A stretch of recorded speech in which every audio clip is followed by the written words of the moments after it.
Grand week-end loin des montagnes, aux portes de Paris, pour Vincent Defrane, le consultant.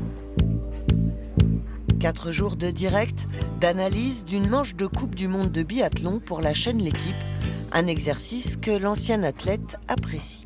Je le fais surtout par amour du biathlon, on me propose d'en parler, donc c'est passionnant. J'aime bien le faire à petite dose dans la saison, c'est super sympa.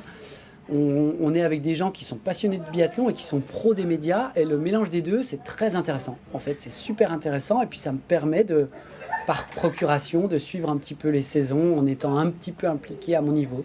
2, 1, top générique.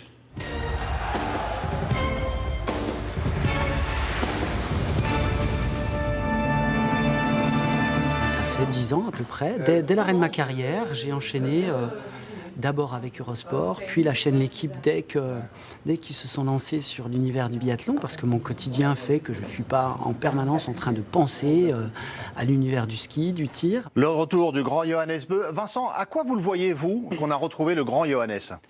Il dégage, je trouve, de la sérénité, de la force. On voit qu'il est en forme. Alors les résultats le disent, mais ça se sent. Il dégage quelque chose de, je trouve, serein et de puissant. Il est très très bon. Non, il est même excellent. Tout le monde peut être consultant, du moment qu'on a ramené des médailles? Absolument pas, justement. Non. C'est justement, et c'est son intelligence et sa force, c'est de ne pas s'être arrêté à cette médaille. Et j'étais même marqué au début, c'est qu'il n'en jouait pas du tout.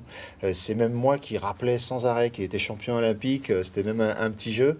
Il ne s'est jamais assis uniquement sur cette réputation et ce palmarès. Il s'intéressait énormément, il était très à l'écoute pour progresser en permanence. Donc, non, le palmarès ne suffit pas. Et il le montre bien, lui. Et c'est vrai que ce qui me manque le plus dans mon après-carrière par rapport au biathlon, c'est les gens que j'aime beaucoup et avec qui j'ai passé de bons moments. Et forcément, la vie fait qu'avec mes autres activités, je les côtoie moins. Donc là, d'être à nouveau un peu en contact avec certains, c'est sympa. C'est beau, c'est costaud, il faudra être bon pour aller... Ce jour-là, c'est avec Fred Jean qu'il se livre à l'exercice. Longtemps franc-comtois d'adoption, l'ancien biathlète et coach de l'équipe de France fait lui ses débuts de consultant. Et ça, c'était pas anodin parce que ça lui a... C'est super parce que malheureusement, on se voit pas beaucoup. Donc, je suis vraiment super content de le retrouver ici pour une petite semaine. Et ça nous permet de se retrouver, de parler du biathlon ensemble, et c'est ce qui compte. Consultant, la voie la plus évidente pour les athlètes de haut niveau qui raccrochent, mais un travail à temps très partiel pour Vincent Defrane, qui s'est depuis 2 ans lancé dans une toute autre aventure. C'est pas donné à tout le monde de savoir rebondir après une carrière sportive, et Vincent a su très bien le faire en créant sa propre marque de vêtements aujourd'hui. Il est passé par d'autres activités aussi avant d'en arriver là aujourd'hui, et donc moi je sais que le fait d'avoir géré aussi des athlètes en tant que coach, je sais que c'est pas évident cette reconversion, et je trouve que c'est beau ce que Vincent a réussi à faire aujourd'hui. Des cadeaux à gagner grâce à Vincent et à sa marque. Vous allez sur le compte Twitter de la chaîne L'Équipe, vous retweetez, vous followez et vous gagnerez ce bonnet donc, magnifique, signé Vincent. Vous avez ce tour de cou.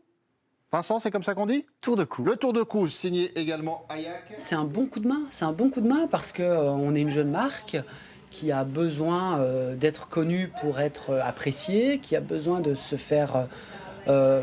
connaître du grand public parce qu'on est assez récemment arrivé, on est jeune, et donc de pouvoir en parler de temps en temps, la montrer de temps en temps, c'est vrai que c'est utile.